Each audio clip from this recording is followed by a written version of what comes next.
Orna Tsultem is Edgar and Dorothy Fenno Chair in International Studies and Assistant Professor at Indiana University's Herron School of Art and Design. She also taught many courses on Asian art at UC Berkeley, where she also received her PhD in 2009 at the National University of Mongolia, the Yonsei University in South Korea, and at the University of Iceland. Her publications include a monograph, A Monastery on the Move, Art and Politics in Later Buddhist Mongolia, published by University of Hawaii Press recently in 2020, and the edited volume Buddhist Art of Mongolia, Cross-Cultural Connections, Discoveries and Interpretations, published in 2019. In addition to many exhibition catalogs, peer-reviewed research articles, and 6 non-refereed books, which is an amazing output. And she's currently working to complete her new book manuscript in Mongolian contemporary art. Orna is also an active curator who has shown contemporary art exhibitions internationally since 1997. For example, at the Shanghai Biennale in 2012 and the Venice Biennale in 2015.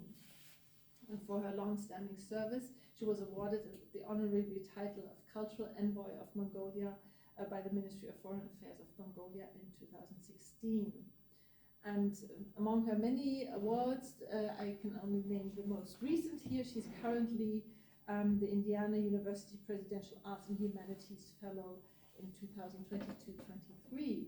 And so I'm very happy and very proud that you made it to Berlin and that we are giving a talk today on performativity and Mongolian Buddhist art. Please join me in welcoming Orna Tsultem. Good evening, everyone, and thank you so much, Juliana, for inviting me to give this talk and share my research with you. Thank you for coming out to listen to my talk.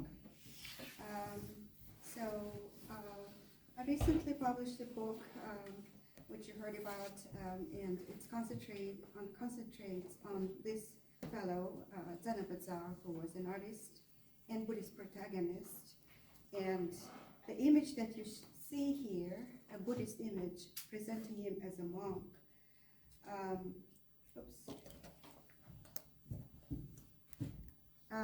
And the time period I researched in this book really refers to Qing Empire, where Mongolia was part of the Indo-Asian Empire, Qing Cosmopolitan Empire that included also Tibet.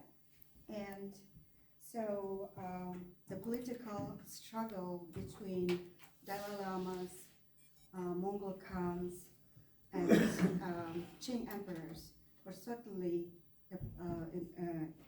providing a big role in constructing images.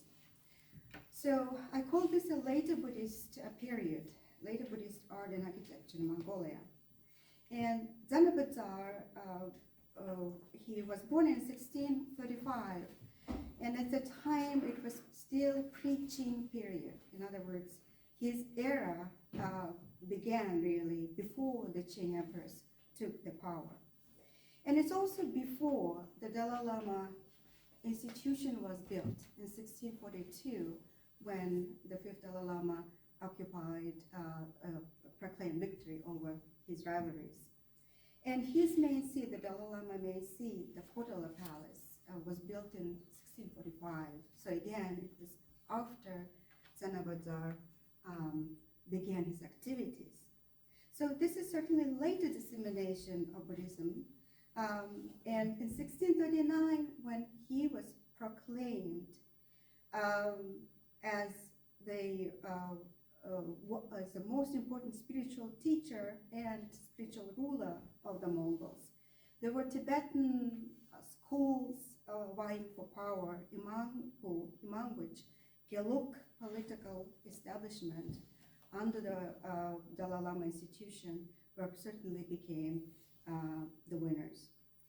And the Mongols were divided into different communities. We're talking now Zanabazar. He was 37th descendant of Genghis Khan, so he was in the lineage of imperial pedigree. and Khalkha Mongols and Dzungar Mongols who were in Western Mongolia. They were all different communities, not in the war in 1639, but later they were in a vicious war among themselves. And then we have texts that talk about this period. The earliest is the biography of Zanavadza written by his own disciple during his lifetime in 1698. And so my questions that I ask is how do we talk about art or think about art in the context where even the word art does not exactly exist as in Western traditions. For instance, in Tibetan tradition, art is replaced by a word kuten, meaning bodily support. And the images are made, the numerous images that we have in museums now, they were not made for art to be in museums, but they were made for specific purposes. And Buddhist scholars usually treat the images as visualization aids. So they consider them subservient to texts. And so dependence on texts is prevalent in the study of Buddhist art. We read texts to understand art and architecture. In art history, what methodologies we have? We look at style, and through style, we try to define the provenance. We look at iconography to understand what practice and what rituals were associated, and we do visual analysis, and then again we go to texts. So this is not entirely here, but what strikes me and what is difficult and very, very specific for Mongolian case is that we don't necessarily have texts all the time. And so Webb Keen, who is an anthropologist, was writing about subject and object, the relationship between subjects and objects as early as 2006. He noted that autonomous power objects and how they relate to subjects. And so he was also looking at materiality of objects and not necessarily depending on prevalent notion of texts. For instance, when we look at this set of 5 Buddha families created by Zanavadza himself, we certainly, going through all these methodologies we have at hand, we look at the central one, Buddha Varochana, with Vajratara, with his hand gesture, and we identify him as the center of this particular set. And we know by this Vajratara Varochana, we know the text that it belongs to. And so we identify the text. This is Sarvadatakara Samgraha, Yoga Tantra text, and so the Bodhiagri Mudra is a mudra of alignment. So these are all a historical analysis that we do. And then we have visualization texts known as sadhana texts, such as, for instance, we have a Dzongkhapa image, and then we have a visualization text written, how you visualize Dzongkhapa.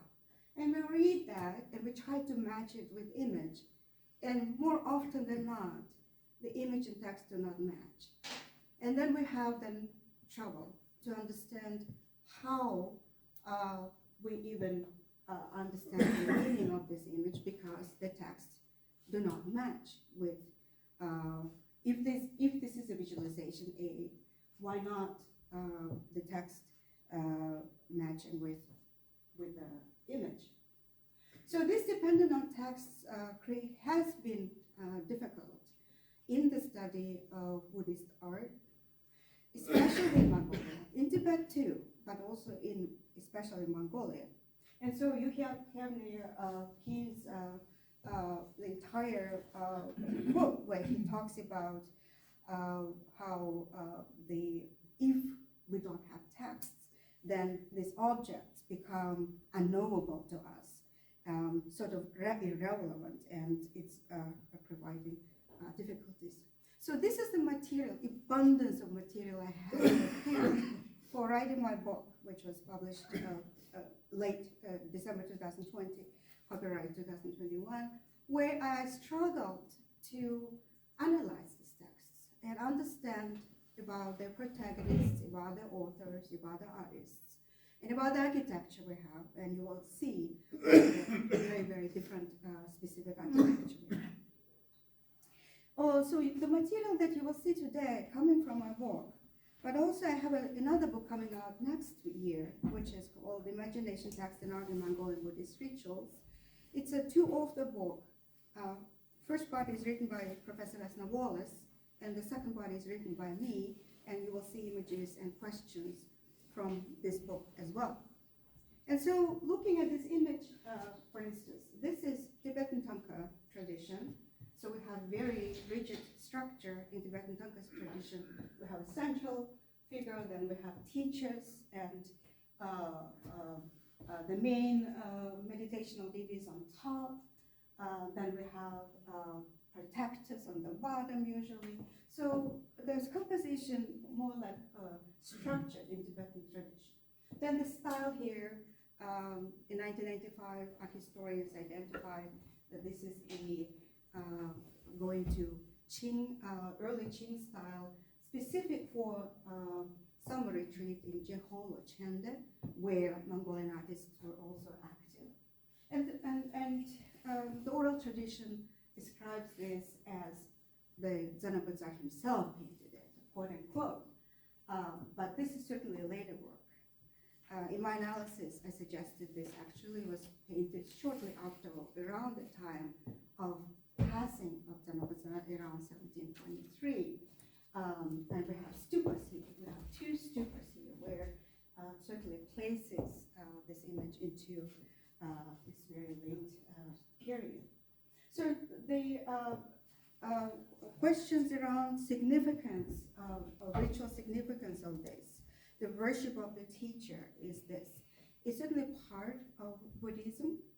However, when we see different styles and different compositions and different varieties of specifically Zanabazar, I certainly ask question why there's so much variety of images. This one is different from the previous one that you saw, and it was not only made in as a tanka, but it was carved in woodblock print and was printed, meaning that it was printed in many copies and then distributed. And indeed, we have many of these images. As in Mongolian sense, cutting the tail of the sheep and presenting himself. In Mongolian tradition, if you cut, it's only the head of the household is able to cut the sheep head, the sheep tail, and so he is visually is perceived as the head of the household.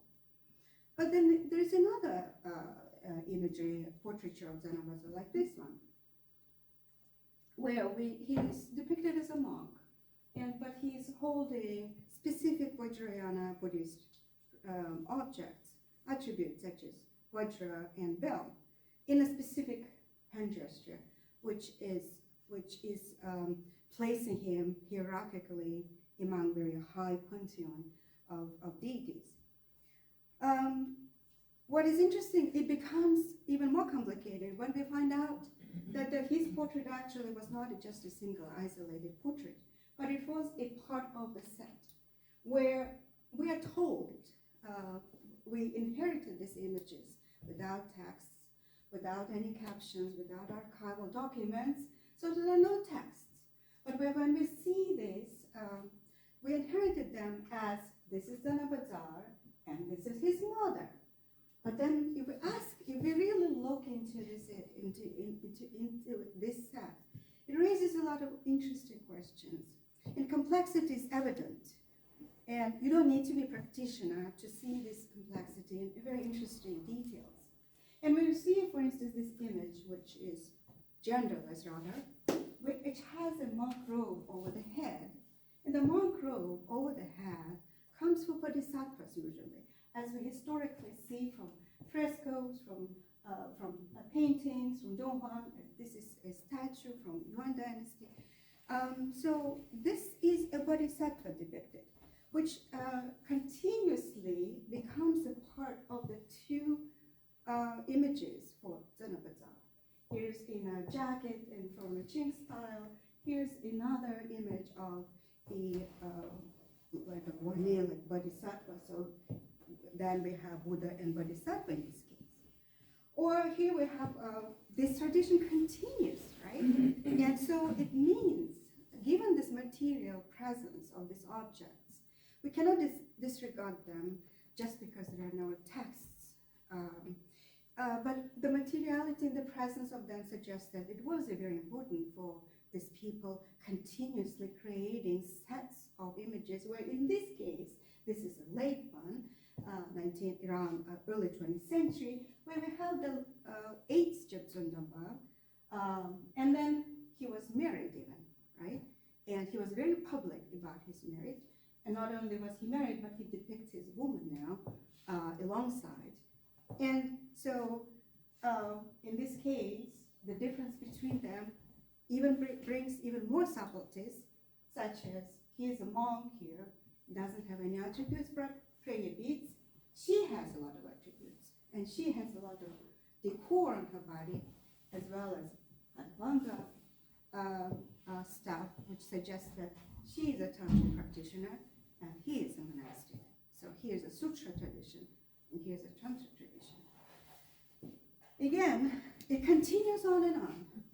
The former monk of Ihuri creates these images. Again here, we have the polarities of genders, we have the question of time, we have a question of mirroring images, certainly two sides of one holistic, but then here's a blue collar, and he is certainly, he or she becomes a yellow or representative of spiritual domain. And in this, if we look into this, the details also show how our vision shifts from this to the other. Through the details of flower, for instance, flower bud in a blossom, and here's a fading state. Or the feature of the monk there, more youthful, and here is more wrinkled. So the details of showing how this alternates from one state of being to another.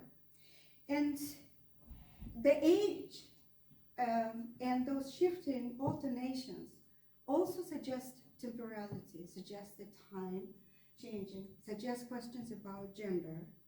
And I mentioned about Buddhahood as represented by Dhanavata himself, or the Gyatso, his lineage, and then Bodhisattva on the other hand.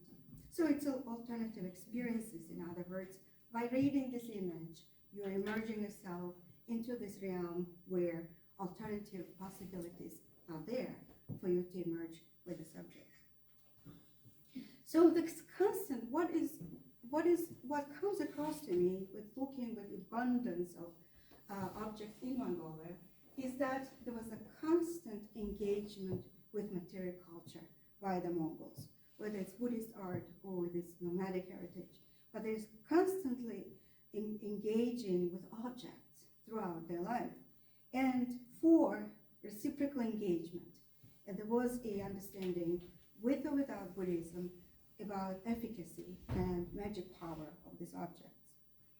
And throughout the Gyatso period specifically, or Dhanavata period, and later his successors, there is an enhanced interest, continuous interest in the art production, what we call art material objects, aesthetically, very finely made.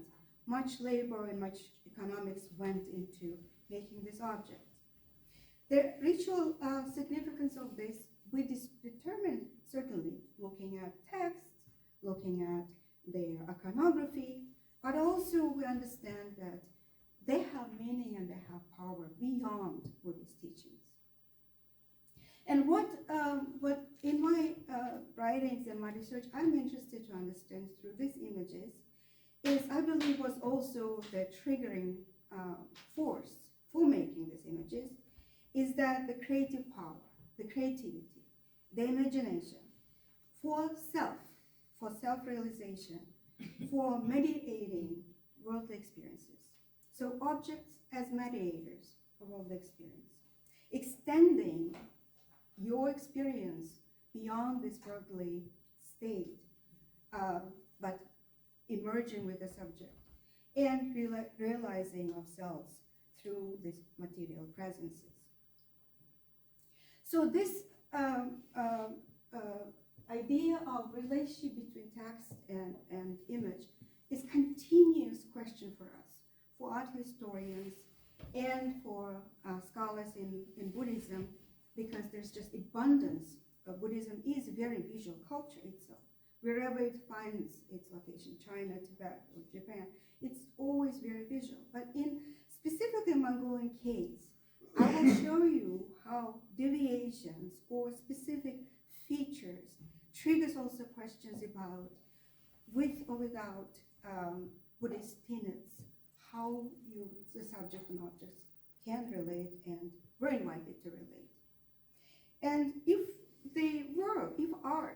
those Tanka paintings were visualization aids, in other words, for meditation practices, you close your eyes and you meditate, reading those sadhana texts, and you merging into that particular deity and practicing meditation stages. It's certainly all, I'm not saying that this is not true. This is all correct, but what I'm saying with my research is this is only part of the role and functions and the presence of those material images. In other words, the role and engagement was much beyond just visualization aids for meditation practices. And so the question that I'm asking myself, I'm not the unique person who is asking those questions. We're handling with those questions in various disciplines. And so Vesna Wallace and myself, we came up with a project of collaboration, merging the methodologies and theories in Buddhist studies, in religious studies, and myself in art history to create that volume that is coming out.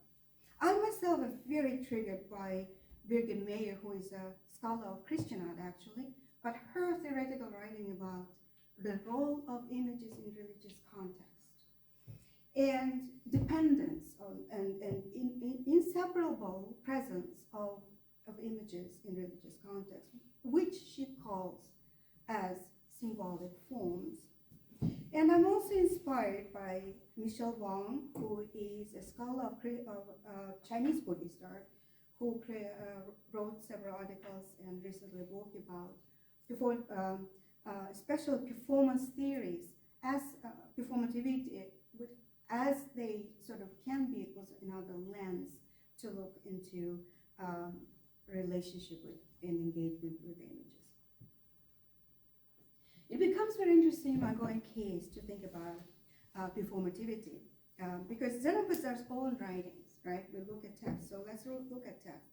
Zenobutzar's own writings, first of all, are not immense. They're only one volume, and usually Buddhist teachers have several volumes of texts, and they're called in Tibetan tradition as sumbum, as some of you may know. But in the case of Zenobutzar, they're called as suntar, and which means speech, collection of scattered speeches.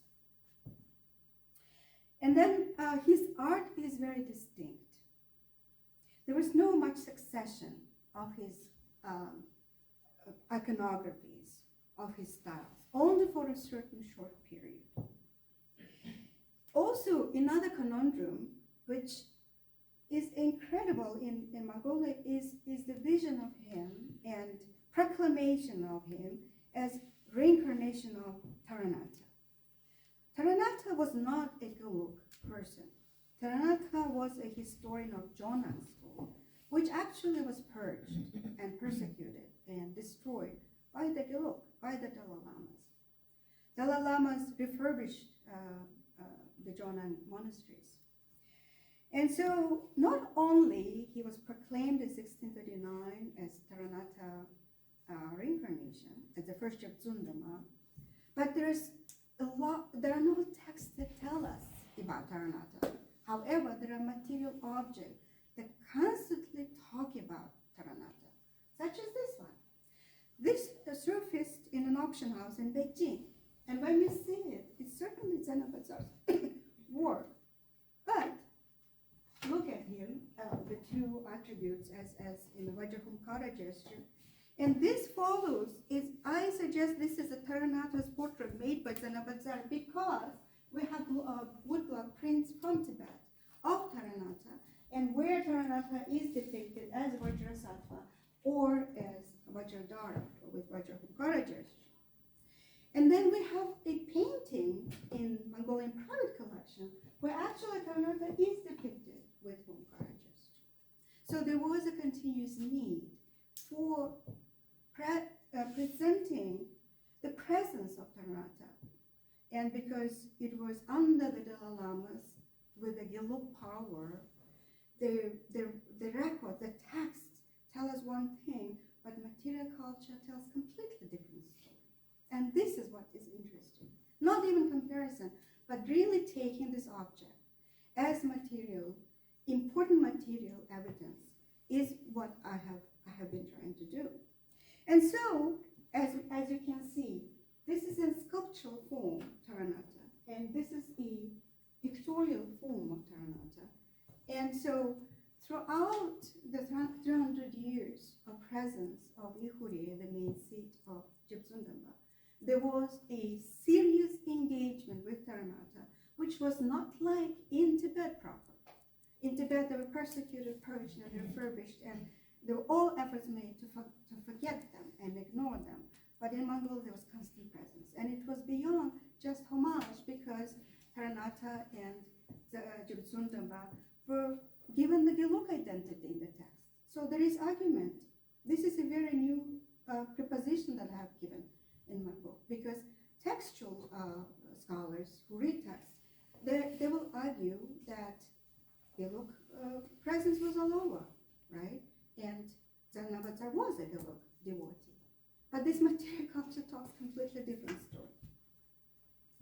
And then if you look at how they depicted in the material presence of these images, here's we have, so Zanavatsar, as I mentioned, he was an artist himself of a very high skill. And so these are the two images that he made, which in his pantheon of deities, they're standing very high on top of spiritual significance. So here's Vajradhara, and see how Taranatha is mimicking that hand gesture. And then I mentioned to you that there is a new portraiture made of him in around 1830s, and this hand gesture is mimicking the other part, the second counterpart of Vajradhara, Vajrasattva. And so this is Taranatha, his successor, right? This is what proclaimed. This is all belong in one lineage. So all together then make a complete set. They all together belong to each other, right? And so we engage in with this to accept as such. If the text do not allow us, if the power does not allow us to read and present it as such, material culture constantly makes it possible, and not only possible, but this vision of Taranatha was completely diversified in all forms of material in block print, and then distributed all among the Mongols, reminding who is the progenitor or the predecessor of Zanavatsar, and creating that subtle union between Taranatha and the Gyatso. Here we can see the Taranatha, which is 16th century person, and this is a 19th, 20th century person, mimicking the gesture. Not only was he memorialized like that, there were sets of statues made like this one.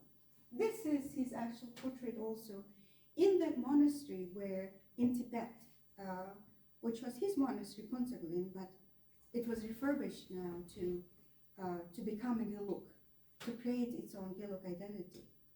But there is still a mural, deteriorated mural there, still showing the master.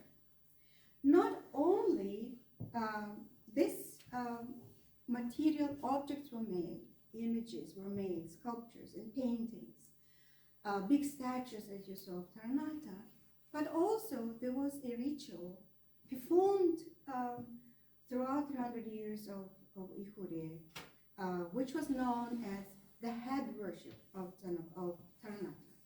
What is the head worship? Is first it was It was orally maintained tradition where it was believed, it was based on the tradition of 13th century tradition of worshipping head. But then in later 19th century, it was ritualized into a text. It was written, prescribed into the text. In other words, here we have a case where tradition exists without text, and then there was a need to write it into text. So we need to know the ritual itself to understand the text. And ritual does not depend on the text. It's in fact vice versa. And the story goes that the head of an important protagonist had to be worshipped and maintained alive. And so the head of Taranatha was chopped and brought to Ihure, the main seat of the Gyatso, and it was decorated with jewels and encrusted with jewels.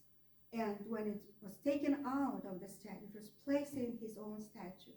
When it was taken out of the statue and placed outside, every year, certain period of time on the ritual, when it saw its audience, it laughed, it smiled.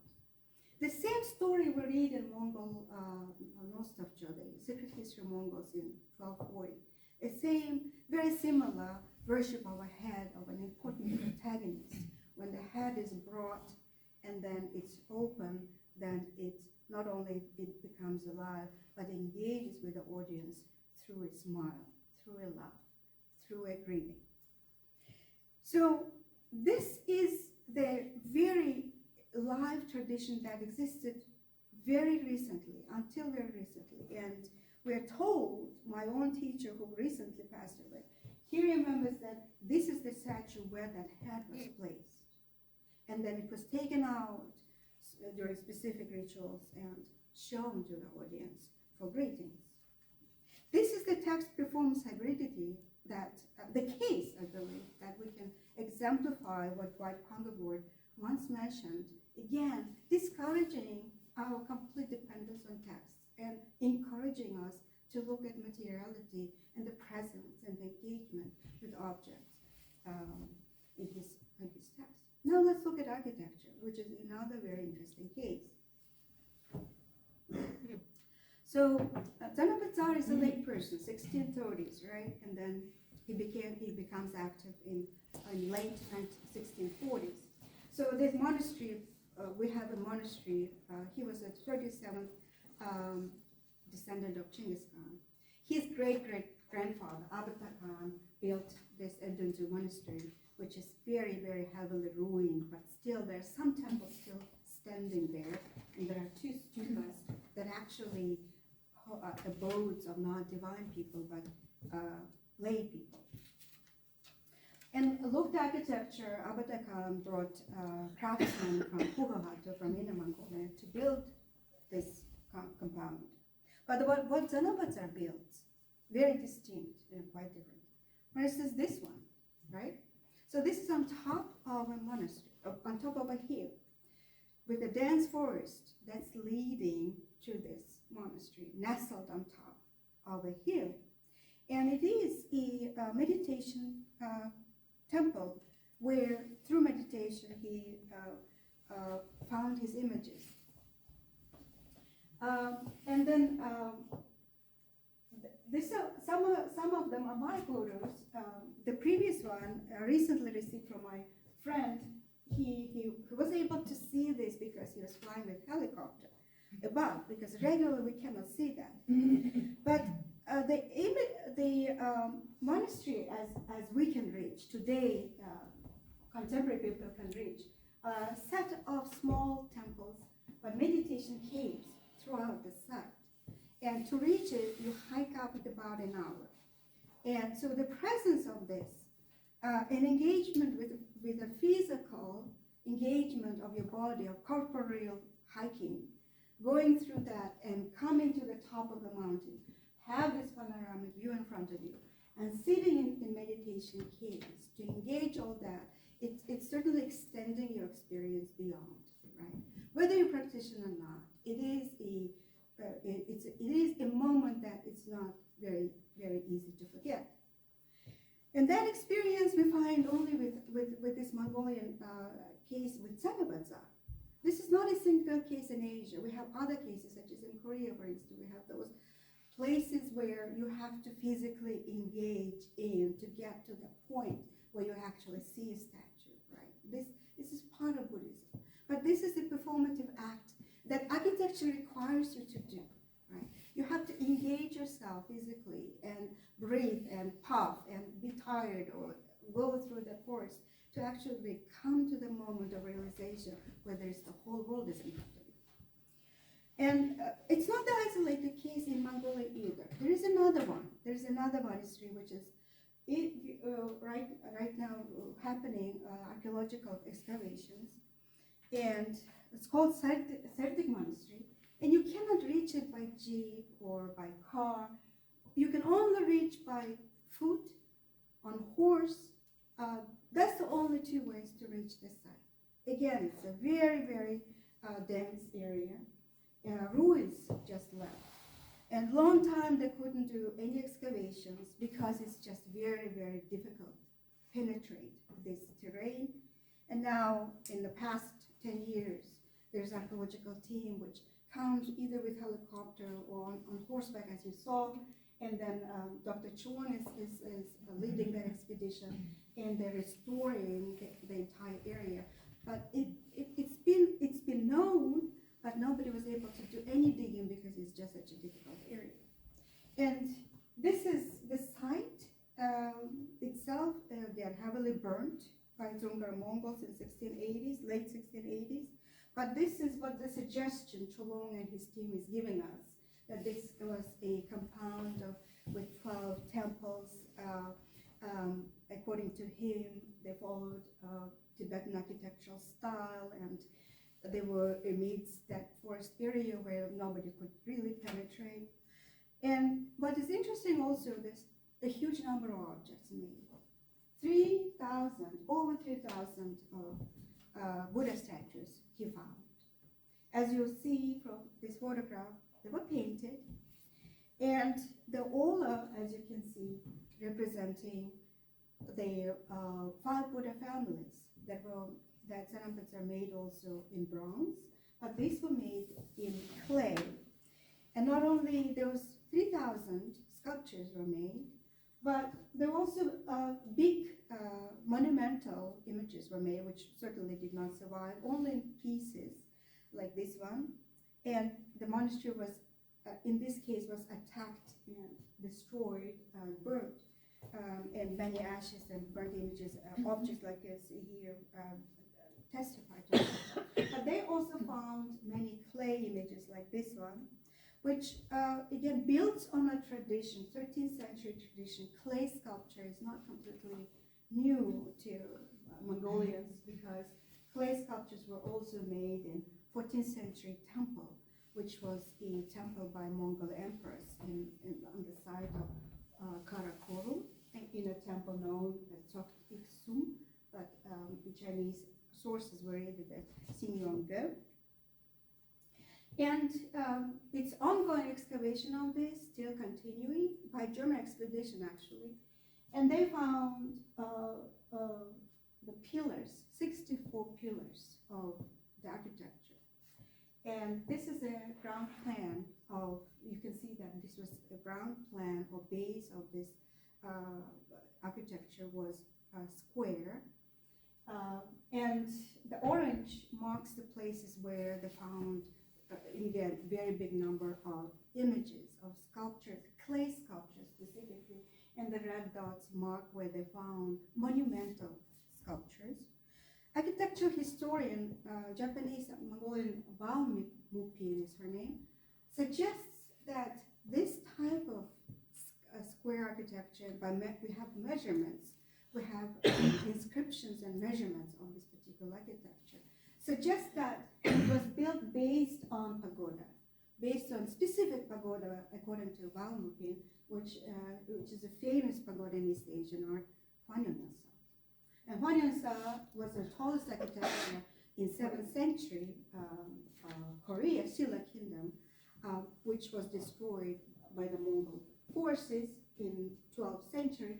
But then we have this 13th century pagoda, similar style built in Karakorum, as you can see. So the measurements tell us that this was not a Tibetan style architecture, but it was an East Asian pagoda style architecture, where there were monumental pieces or elements of monumental sculptures found, like this one. They also excavated local kilns where these clays were fired to make these sculptures. And so on this tradition, and we know which empress were engaged in this particular site. So this is tradition where, of course, Zanabazar was a descendant of these emperors, right, of Mongol emperors. So we may deduce that there was a connection, lineage connection, to be interested in clay sculpture. He made gilt sculptures like this one. So this one we saw in association of Taranata and association with his own portraiture, with Zanabazar's portraiture. In text we read only that he made this by his own hand. That's the only line we have. But when we see the material craftsmanship of this, always puzzled art historians. We haven't found the kiln. Now we suggest that it's probably made in Sertik, that monastery which is now being excavated, where all those clay sculptures were made. They were also made taras, probably 1680s, and I date this to 1706. In Sertik monastery, there were also, the entire iconographic program existed, as we can see from the placement of objects and placement of statues like this one. When we see feet like this, we imagine this was a bodhisattva form standing as probably accompanying a Buddha sculpture like this one. This is a ruins from Central Tibetan site in 12th century. But interestingly, Zanabazar was interested in Vajrata Vairocana, as you can see from here. So this is a gilt, and this is a clay. Style difference is quite explicit. They're completely two different styles. Even the pedal styles are very different. And we also see that the forms of the Buddha, if you know a little bit about Buddhism, you know that Buddhas have three forms: Dharmakaya, Sambhogakaya, and Nirvanakaya, Sambhogakaya and Dharmakaya. So here's Sambhogakaya, but this would be Nirvanakaya without the cord. Distinct about Zanabazar sculptures, they are very finely made from all four sides. In other words, they were meant to be seen all from the back, equally from the front, which is not the case with the clay sculptures. They were made from front, meaning that their backs were against wall. And so this type of visioning, circumambulating probably, to be able to see these sculptures, were part of his another architecture, third architecture, which was based on ger or yurt, which is a round dwelling and where your audience can come in and circumambulate the space, and these sculptures were likely to be shown like this. His monastery built based on his ger, on his own residence, and then developed, and this is a late time, we're looking at 1912, map of Victoria 1912, but the actual site of Zanabazar associated is this one there, very center of the circle, and the circle had always used the mobile architecture here in town, which was able to dismantle very fast or enlarge for thousands of people, make it small for smaller circle of people. And there is a big plaza in front, right? There's a big plaza. And in the plaza, as we have from the images, there were two different festivals held every year. And one is this one, I don't know if you can make it, but this is a wrestling.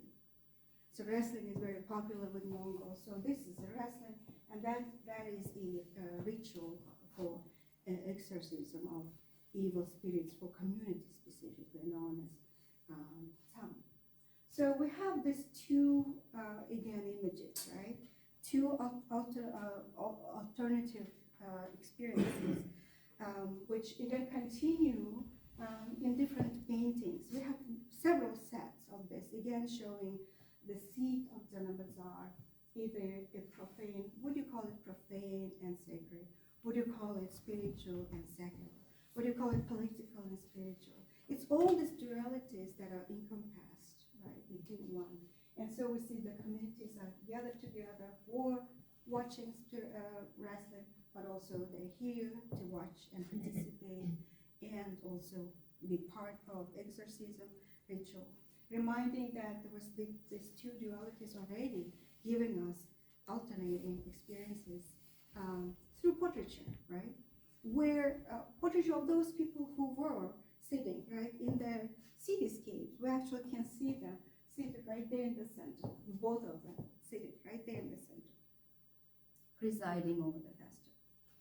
But this is a very interesting sort of engagement or invitation to engage, an invitation to be part of those experiences through that creative thought, through that creative activity.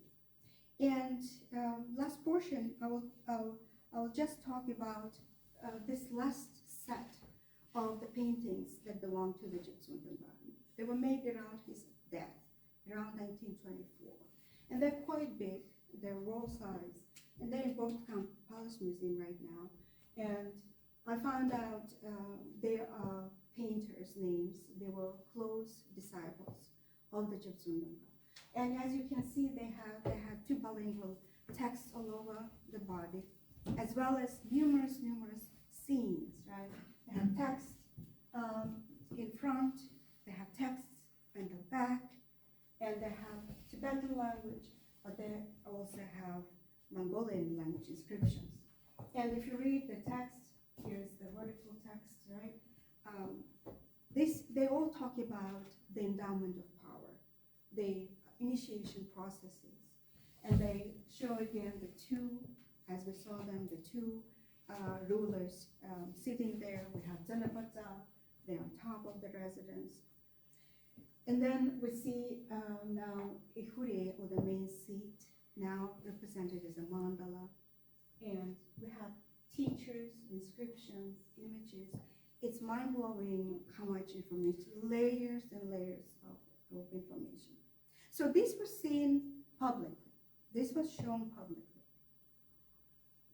And I know this because it said the former monk, former resident of Hira writes in his memories that he saw these images. So when you try to read these images, they're Mongolian. So they were meant to be read by Mongolian audiences, right? And try to make sense of what they mean, right? And so we find out that there are different protagonists are here depicted. Zanabazar, then there is the meditational deity, and then there is Bogdakan himself, Bogdakan depicted. Then the second one, the two ascets, right? The two ascets. Here's mandala. Then we have what is very interesting is various forms of Vajrabhairava. So we have Vajrabhairava here, right? Jigje. But then here's the mandala of Vajrabhairava. Then there are different forms of kind of reciprocating, right? It's a ritual of fragmentation, bracketing the scenes into the various stages. If you take it as meditation, it does make sense. You go from one stage to another. But then we have teachers, right? And the teachers have different glances. If you go from close, I have probably some images. Then they look at each other, they look at you, they look away, and then they have prayers written in various places, like this one is a prayer. And then they have inclusion of some beings there, some monks. And then there are different deities specifically gathered there. And what we definitely see, it's past, present, and future are all gathered throughout this. This is the last set by the teacher, by the Gyatso. So we have past represented. We have then, as I mentioned, this initiation or the meditation coming through the stages of recurring parts of the deity. And then we have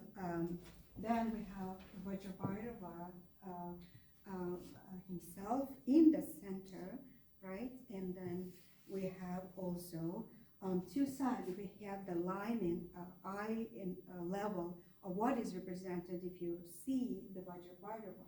On one side we have Padmasambhava, and then we have defeating of the evils, ceremony, ritual on their other side. And then we have numerous inscriptions all around, and they do make very clear effort to be read and properly read. And for instance, this word, as you see, one word, right? Because the previous word is written wrong, so the scribe corrected himself and he put the right spelling of the word next to it, meaning yogurt, drinking yogurt. And then, as you can see from this, everyone, how they're interacting with each other. So imagine me now reading this, or you reading with me. We're engaging in this very active, trying to understand where the connections are, how these connections work, where they lead, what do they mean, what they tell us, the way they were read in the past as well. And as we will see, it was meant to be read at all times like this. So we have, for instance, just engage alignments, right? So here's the two scenes, right? The two sides of the mandala. And the two sides will tell us further stories. The invisible, the deities, they're invisible to our eyes, but here, they made it visible, right? They're made to be present with us. Not only they're present, they're initiating the teacher, right? There are several of them. And with the teacher, they're initiating us.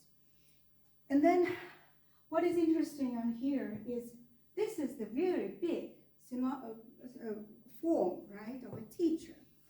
And on the both sides of that teacher, we have other ceremonies, other acts happening. This is specifically going to the future because there is a Maitreya Buddha of the future. And then he's touching his successors or his disciples, his community is right here. And look at glances where all their connections, gazes are happening. And if you read the text, they become even more engaging you, reading, engaging us. Because it's talking about here, ever present here, next to me, right? And me can be the reader, and me can be you as a reader, right? Me can be any monk in the past who is the reader, or in the future will be. And for Tibetan readers, there is a big text in the front. And when you read this text, then there is a line which talks about calling his emanation body. And emanation body is looking into future because there is a future. And this painting was made around the death of the teacher, right? Of the Gyatso Bogdigan, whom you saw, 1924. So they're calling for his emanation body. They wished his emanation body be found. And indeed, in this particular scene, we see the Bogdigan being connected to another large form. And this large form is that religious significance when we have the two Vajradharavots as the inscription. Right here we have the inscription of this particular anonymous figure who is talking about to two teachers. And this is a teacher who is passing away. And my reading, my suggestion, this is the future teacher calling him to make him present. And indeed, in this area, we see that all the future elements indicating future are aligned to make it a complete togetherness. Maitreya on the top. Here's a Maitreya procession that happens in Mongolia even today. It's survived.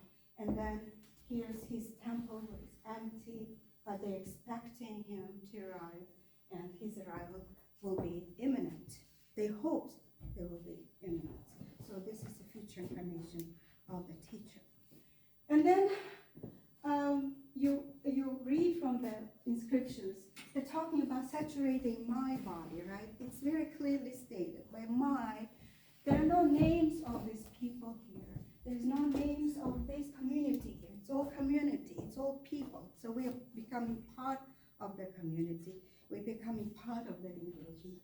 In other words, here I am reading this through the lens of what Birgit Meyer suggested is symbolic form, where they mediate the making the invisible and imagined as real, as present, as with us, because it does make sense. And then it's not only for personal beholders engagement, but it's also communities, collective engagement. And that does make sense because 1924, he dies, and then after that there is Soviet purging coming, right? It's all destroyed. His monastery is destroyed. His temple is destroyed immediately, right after him. And the Soviet government is proclaimed. Socialist government is proclaimed. So it's a realization, experience of viewing through reading and engagement, active engagement with imagery, such as this one. So when it says, from my body, here the image becomes the mediator between invisible and rendering the invisible as real as present. So the ideas of this, I hope they make sense to you. You can find my book, which published recently, and the book that is coming out next year. And I'd like to thank you for your attention.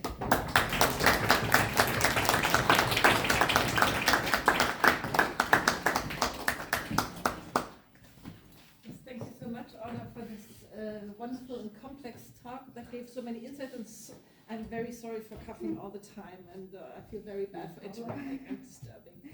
So I'd be very happy if the audience would help me and come directly with lots of questions so that I can talk less, cough more. And yes, are there any questions or comments on the paper? So maybe I'm jumping in with a warming up question in the end.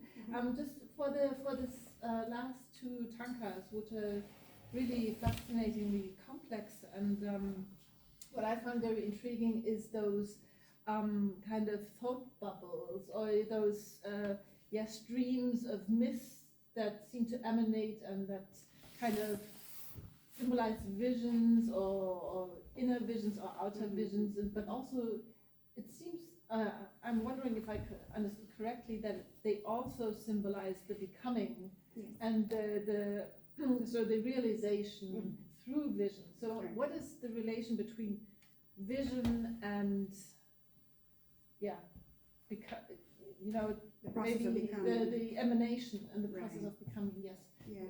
I would be grateful. Yeah, this is a very interesting question, because I think it's aiming for that particular experience of when all these are connected. You can see the threads, right, the lines as a mist coming. But this, we're looking at something, and we're becoming part of something where these images, these forms of deities, they're invisible in real space, right? We cannot see these spiritual beings, but then here, they made visible, right? They made being present.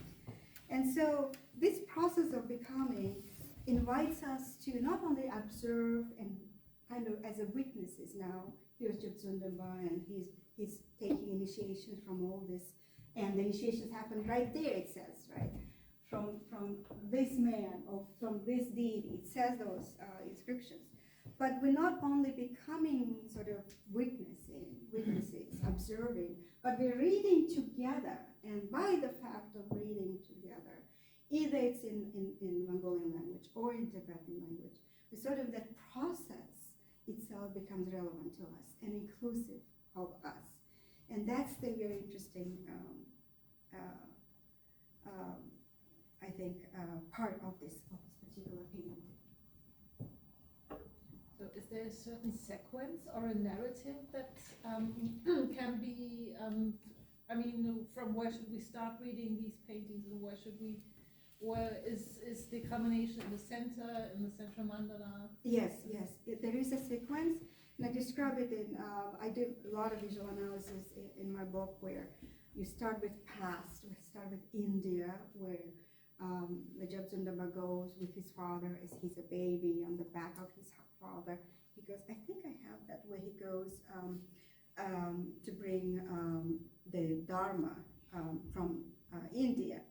And then the Mahasiddhas give the Dharma. So this is it. So here we have present and the past are combined. So here we have those Indian Mahasiddhas.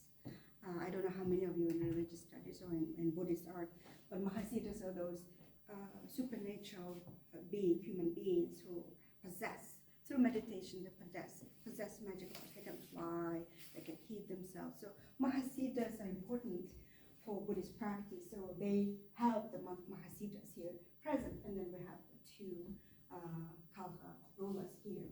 And then here we have three Buddhas of the past. So like that, it goes, as I mentioned before, from past, connecting India, Tibet, Mongolia, right, like that, in a continuous journey. And then it ends with a mandala painting where we have the big significant figure of the future incarnation. I found texts that talk about Gyatso worship, making mandala for Gyatso. There's one short text which relates to one of these two paintings, but this is a very good example of the two paintings where we don't have texts directly telling us about these two paintings, but I call it as a project with a modern word because there were texts made about the processes surrounding Gyatso and emanation, and then images were made. So they were all equal elements of this project. And then we have a case with the mandala painting where the mandala made first, and then again the texts were made separately. With the handwriting, we can see that this is probably a different scribe, and the style painting, different artists. We know the names of the artists in the second one had a different also team of work. So it was a team-based project, which was made from, the painting itself gives us some dates, and the dates go way back to the 19th century when Gyatso was still alive, and he had a vision of Vajrabhairava.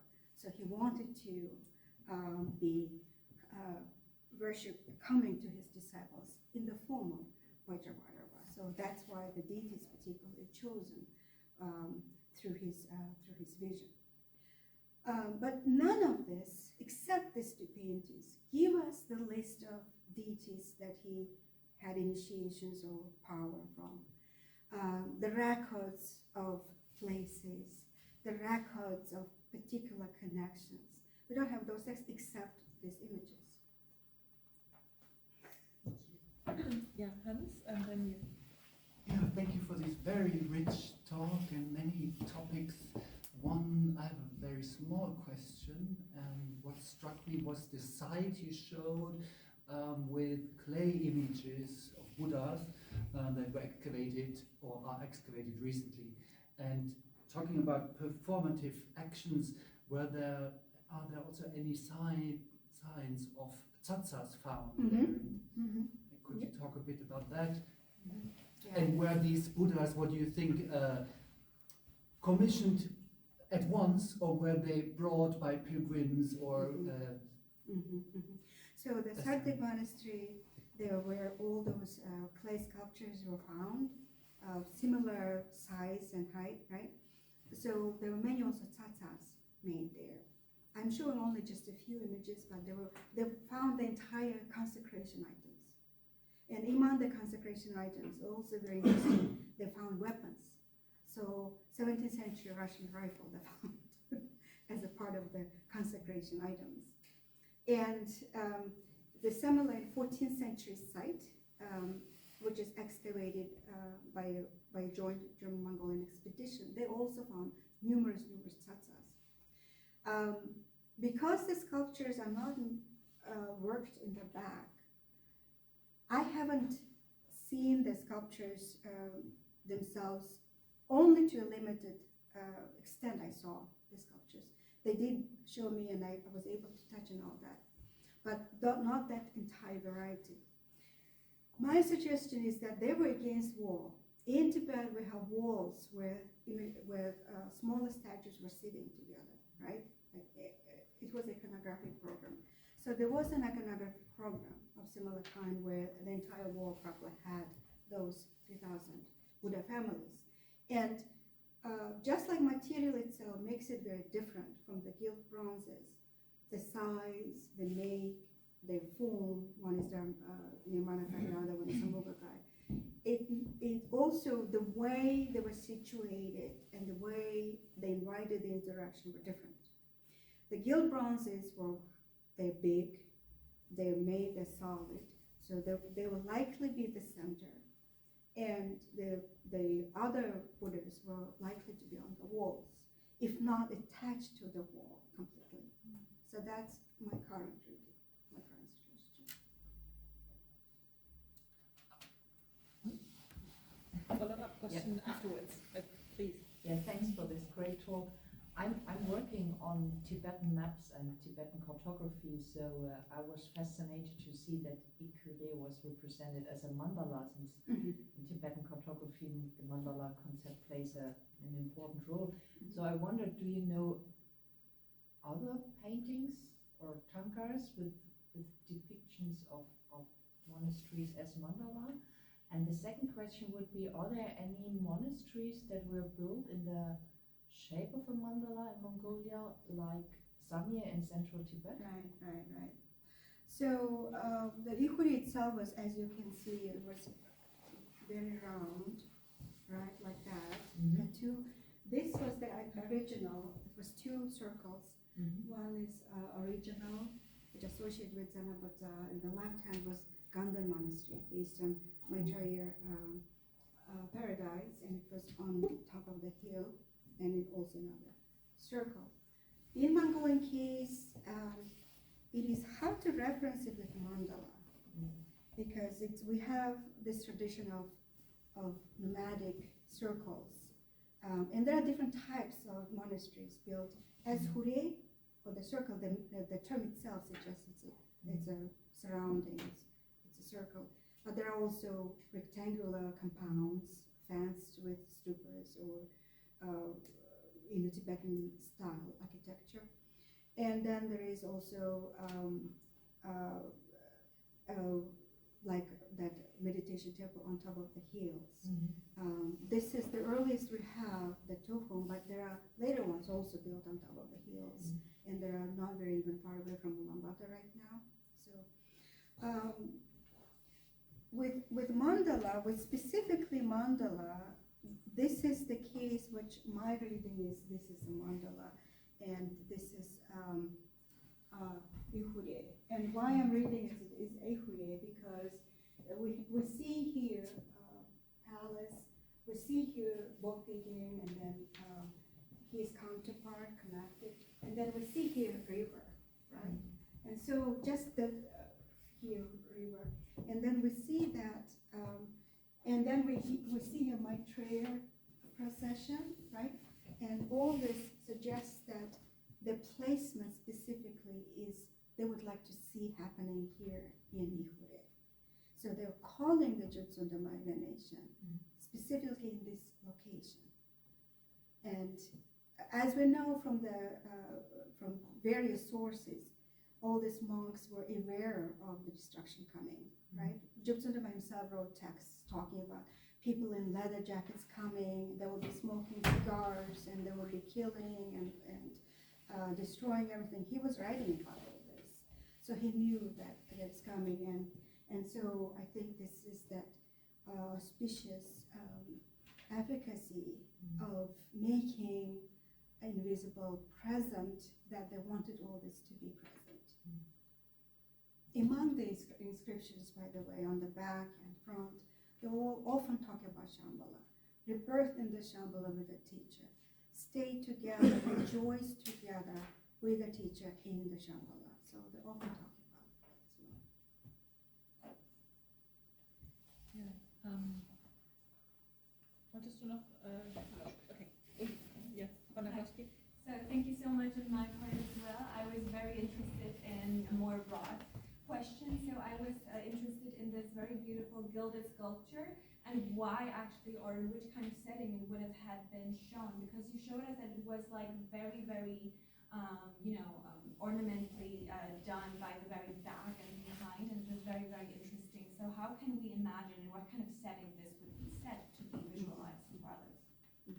So it definitely was made for a temple setting, but temple in the case of that early 17th century was likely to be a gear.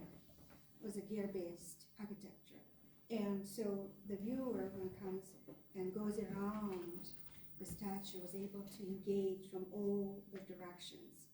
And so it's unlike Tibetan, most of the Tibetan sculptures are made seen from the front because there's an altar and they're placed against altar.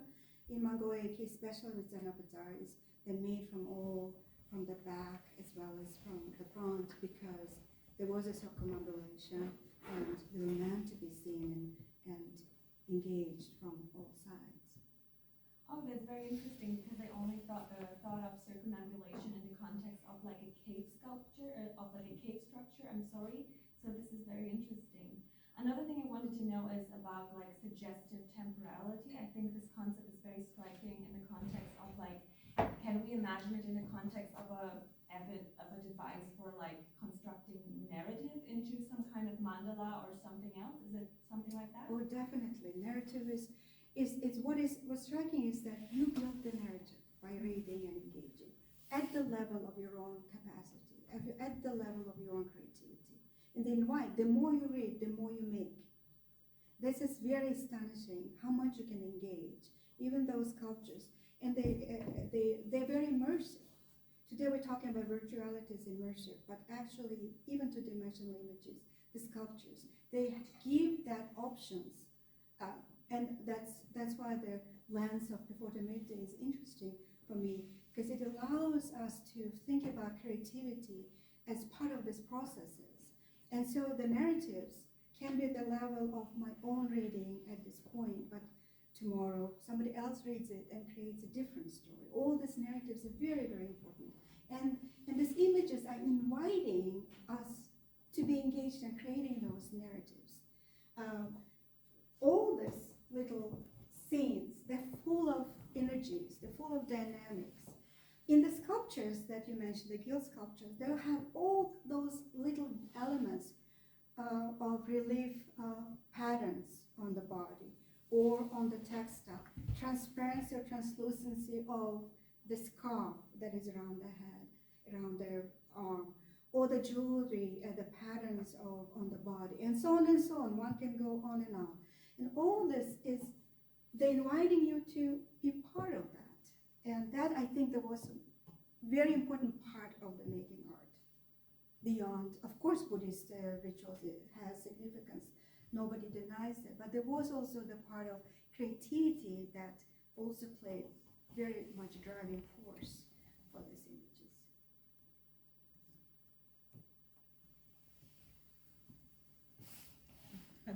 There's one more question, if no one else. Talking about these beautiful paintings, perhaps you mentioned it and I missed it, but is there a Mongolian term for such paintings, or such as an assembly painting, or refuge painting, or lineage, anything? So, my analysis is the first effort, so all errors will be mine. But when I first presented this, I don't know if you know Gene Smith. So Gene suggested me to look into Guru Yoga, which I did, and I'm very grateful he suggested, because I found Guru Yoga texts which talk about the stages of worship of the teaching around Gyatso. So that's why I'm calling this as a project together, images made, inviting the public who doesn't read those texts to be involved, and then the monastics reading the Tibetan texts, right, and the Guru Yoga texts. So there are different levels of reading, there are different levels of engagement, right? But certainly this was entirely a Guru Yoga project, Guru Yoga worship of the teacher. Yeah, so, maybe as last question. Yes, yes, it's the last question, and then we go for dinner.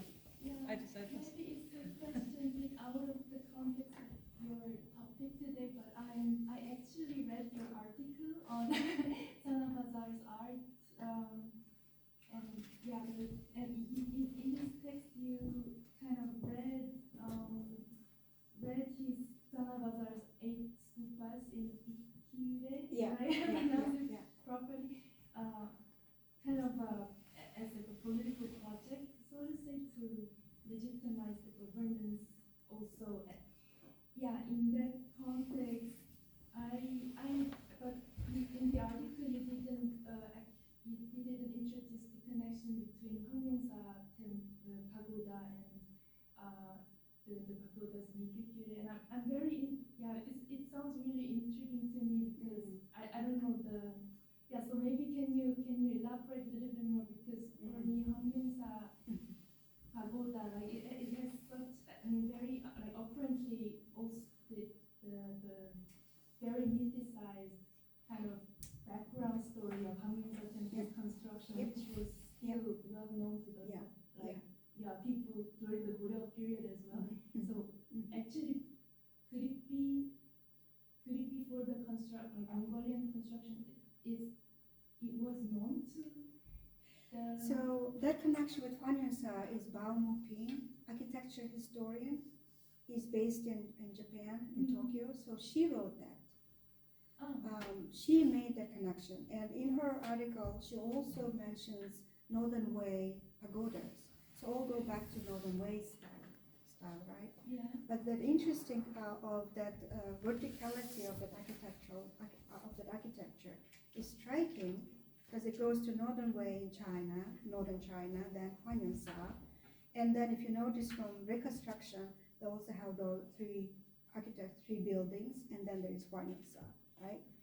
But this is the architectural historian's proposition we have, which I'm convinced that Mongolians looked at different Buddhist practices to find their own visual culture, to build their own visual culture, not only limited to Tibet, which is very late period. In the case of Zanabazar, why it mattered, and I showed his great-grandfather, Abatai Khan's monastery, why it mattered, he was the descendant of Genghis Khan. And that tradition of the imperial preferences, aesthetic preferences of imperial eye, whether it's ornament, or is it architecture, or particular iconography, and so on, it mattered. So that is the only connection I made in my book, is he was very conscientious choosing the elements because he was aware of his nobility, of his noble form. And so aesthetic choices he made were in connection with that, with the imperial pedigree. So this kind of how can I say, like a little bit the meaning of this Hongyeongsa pagoda to protect, for the protection of state, like those kind of political meaning, you don't really think that it's connected to. It is connected because, but it was 14th century. Hongyeongsa was 7th century, right? Yeah. But the Textual, which is built most likely based on pagoda Hongyeongsa, is 14th century, right? During the Montag period. And so we have inscription mentioning that, and it was most likely a place where emperors, Mongol emperors for Yuan, even Yuan dynasty, come and making the worship. So it was not there by the time Zanabazar was born. It was long gone, but what I'm suggesting, there was a collective memory and knowledge of these aesthetic forms and meanings, and they used those. They're not recorded in the texts. So material culture gives us knowledge that doesn't exist in the texts. Texts, in fact, text and material culture, sometimes they are in conflict.